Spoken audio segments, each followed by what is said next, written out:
Bihar board class 12th के students जो इस बार 2023 में एग्ज़ाम देने वाले हैं बोर्ड में, उन लोगों के लिए क्लास 12th हिंदी 100 मार्क्स के लिए VVI very very important question सब मैं आप लोगों के लिए लेकर के आया हूँ।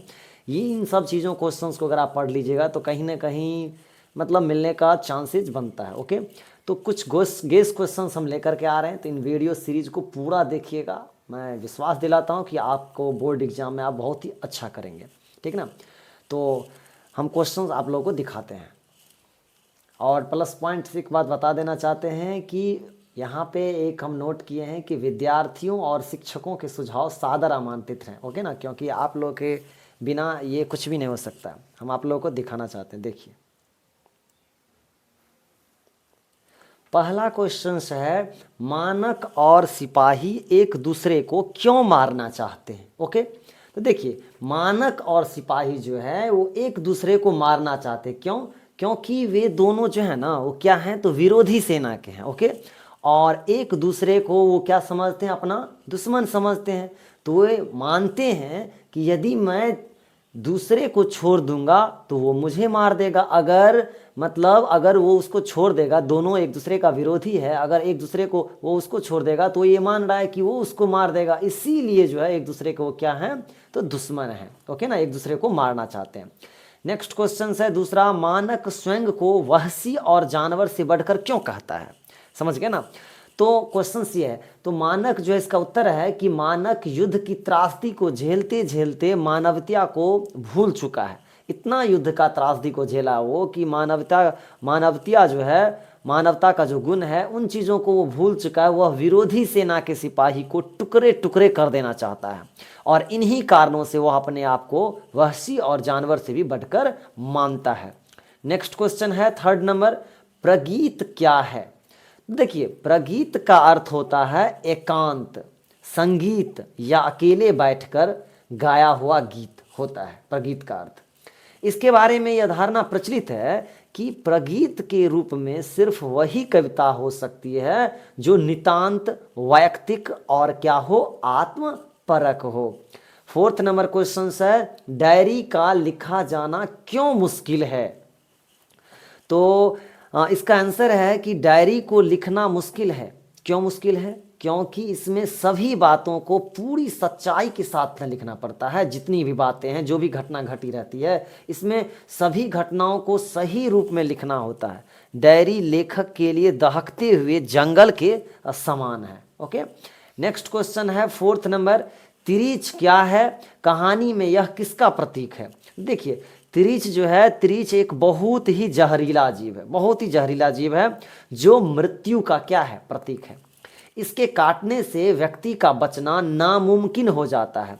तिरिच काटने के लिए तभी दौड़ता है जब उससे नजर टकरा जाए, ऐसा बुक में लिखा गया है। सिक्स नंबर क्वेश्चन है आपका कि उसने कहा था का केंद्रीय भाव क्या है, वर्णन करें। सिक्स नंबर क्वेश्चन है, उसने कहा था का केंद्रीय भाव क्या है, इस चीज का आप वर्णन कीजिए। तो यह जो कहानी है, युद्ध के रेगिस्तान में प्रेम की मृग मरीचिका के समान है। इस कहानी में युद्ध की भयावता और प्रेम की निश्चलता को देखा जा सकता है।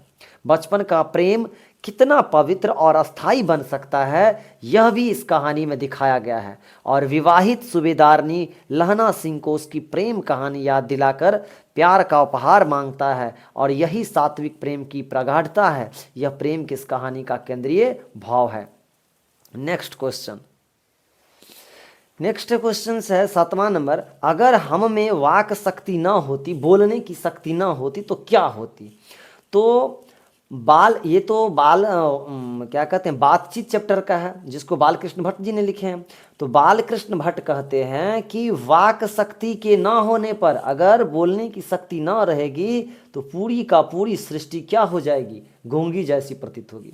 सब लोग चुपचाप बैठे रहते हैं और कोई भी अपना सुख दुख किसी के साझा नहीं कर पाते। 8 नंबर क्वेश्चन देखिएगा। 8 नंबर क्वेश्चन है, लहना सिंह का परिचय अपने शब्दों में दीजिए या लहना सिंह का चरित्र चित्रण करें। तो लहना सिंह उसने कहा था शीर्षक कहानी का प्रमुख पात्र है और नायक भी है, जो एक सच्चा प्रेमी है। लहना सिंह कैसा है? तो बहादुर है और निडर व्यक्ति वाला सैनिक है लहना सिंह।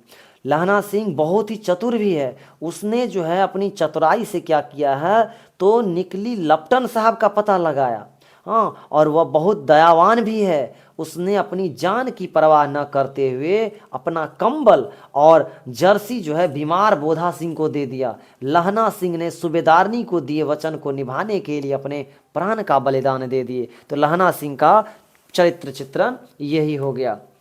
नेक्स्ट क्वेश्चन है 9 नंबर क्वेश्चन, बापू और नेहरू की किस विशेषता का उल्लेख जेपी ने अपने भाषण में किया है? तो आंसर है कि जयप्रकाश नारायण कहते हैं, क्या कहते हैं कि बापू को मैंने कभी कभी यह भी कह दिया था कि हम आपकी बात नहीं मानेंगे, ऐसा कह दिए थे। लेकिन ये बापू की महानता थी कि उन्होंने मेरी बात का बुरा नहीं माने, बल्कि मुझे अपने पास बुलाकर मुझसे प्रेम से समझाया मुझे। नेहरू जी भी मुझे बहुत प्यार करते थे, मैंने उनकी आलोचना भी की, लेकिन उन्होंने कभी बुरा नहीं माना। यह उनका क्या था? बड़प्पन था। अगला 10वां नंबर क्वेश्चन, अगर हम में वाक शक्ति न होती तो क्या होता? तो बालकृष्ण भट्ट कहते हैं कि वाक शक्ति के न होने पर यह पूरी सृष्टि गूंगी प्रतीत होती। सब लोग चुपचाप बैठे रहते और कोई भी अपना सुख दुख किसी से साझा नहीं कर पाता। उसने कहा था का केंद्रीय भाव क्या है, वर्णन करें। क्वेश्चन है, देखिए उसने कहा था का केंद्रीय भाव क्या है? यह कहानी युद्ध के रेगिस्तान में प्रेम की मृग मरीचिका के समान है। मृग मरीचिका के समान है, यह जो कहानी था उसने कहा था। इस कहानी में युद्ध की भयावहता और प्रेम की निश्चलता को देखा जा सकता है, उसने कहा था कि चैप्टर में। और बचपन का प्रेम कितना पवित्र और अस्थायी बन सकता है, यह भी इस कहानी में दिखाया गया है। विवाहित सूबेदारनी लहना सिंह को उसकी प्रेम कहानी याद दिलाकर प्यार का उपहार मांगता है, और यही सात्विक प्रेम की प्रागाढ़ता है, और यह प्रेम ही इस कहानी का क्या है? केंद्रीय भाव है। नेक्स्ट क्वेश्चन है पुंडलिक जी कौन थे? तो पुंडलिक जी जो थे भीतिहरवा विद्यालय में शिक्षक थे। सन 1917 में गांधी जी ने पुंडलिक जी को बेलगांव में बुलाया था, उन्हें यहाँ की व्यवस्था देखने का कार्य सौंपा था। अंग्रेजों को यह बात अच्छी नहीं लगी और अंग्रेजी सरकार ने उन्हें जिला निर्वासित कर दिया। इसके बावजूद वे यदा कदा वहाँ की व्यवस्था देखने के लिए आ जाया करते थे। यह उनका लगनशील व्यक्तित्व का परिचालक था। नेक्स्ट क्वेश्चन है, जहाँ भय है वहाँ मेघा नहीं हो सकती, क्यों? तो जे कृष्णमूर्ति कहते हैं कि जहाँ भय है वहाँ मेधा नहीं हो सकती। भय के कारण क्या होता है? स्वतंत्रता बाधक नहीं रहती है। हम जीवन के विभिन्न परिस्थितियों एवं परंपराओं से भयभीत रहते हैं, इसी कारण हम किसी कार्य को स्वतंत्र होकर नहीं करते और हमें सफलता नहीं मिलती है। अगला क्वेश्चन है, गांधी जी के शिक्षा संबंध आदर्श क्या थे?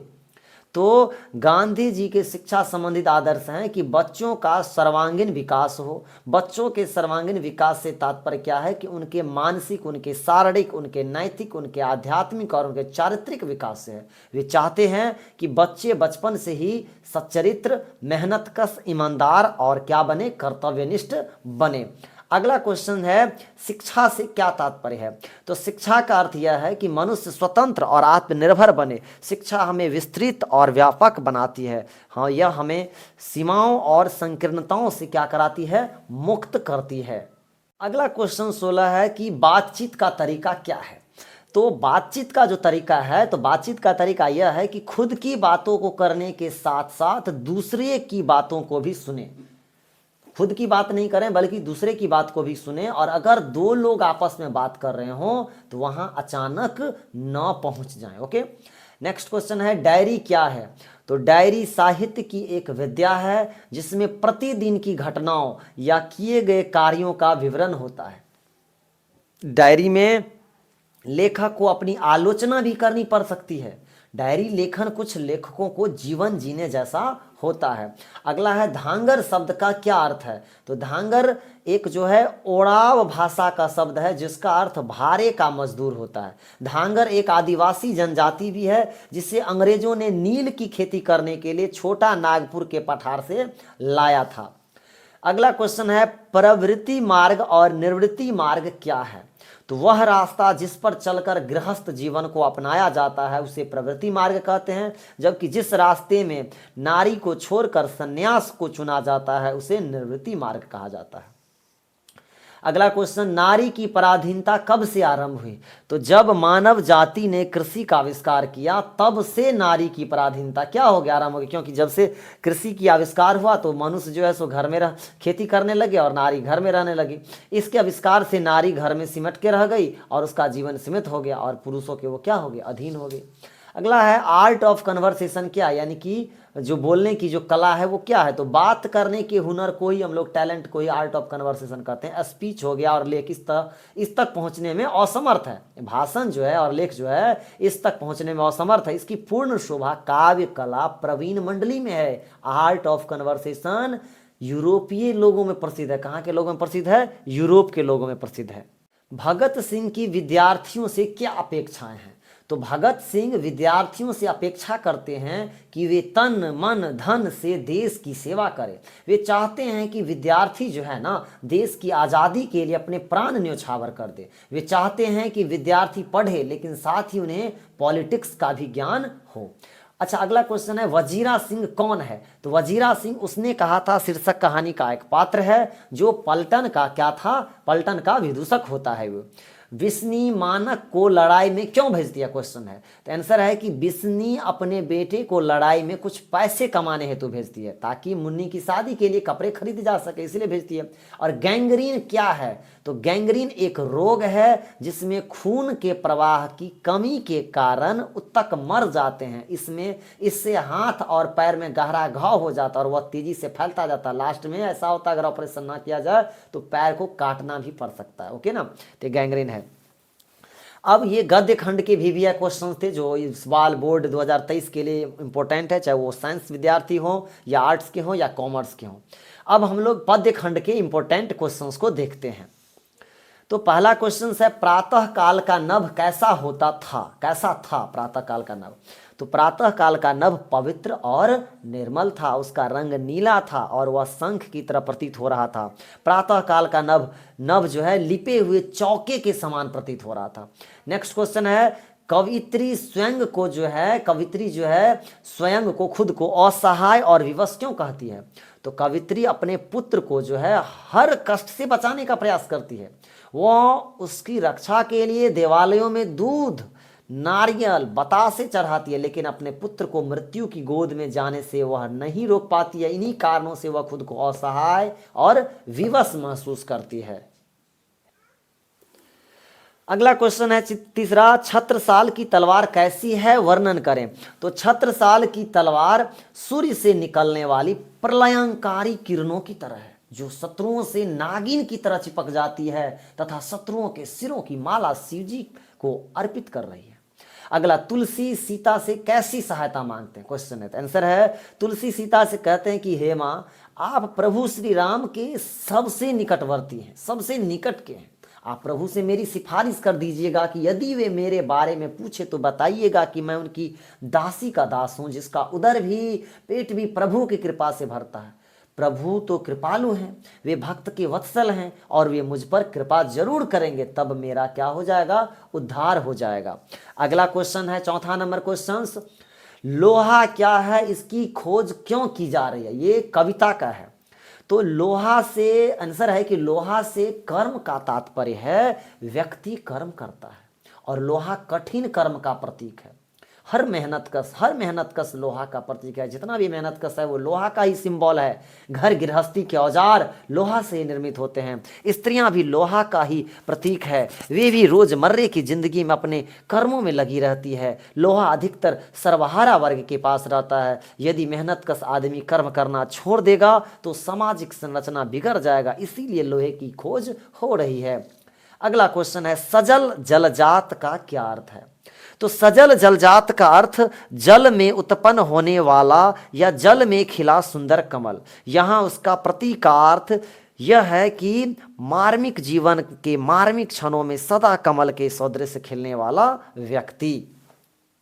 अगला है बरसात को सरस कहने का क्या अभिप्राय है। सरस बरसात से क्या तात्पर्य है। तो आंसर है जल जो है, जल रस है, वह सृष्टि में रस का संचार करता है। जल बरस कर वृक्ष, पौधे, फल, फूल सब में रस का संचार करता है। गर्मी में पृथ्वी बूंदों के लिए तरसती है। जब वर्षा होती है तो सारे जीव जंतु आनंद से विभोर हो जाते हैं। जीवन में श्रद्धा भी यही कार्य करती है। वर्षा वसुंधरा पर यही कार्य करती है, इसीलिए बरसात को सरस कहा गया है। 8वां नंबर क्वेश्चन, नाभादास ने अपने छप्पई में कबीरदास के बारे में क्या कहा है। तो जो व्यक्ति अपने भक्ति से विमुख होता है वह अपना सारा धर्म समाप्त कर लेता है और वह अपने योग, व्रत, धर्म आदि को तुच्छ बना देता है। वह अपने कर्मों की महत्ता को नहीं समझता है।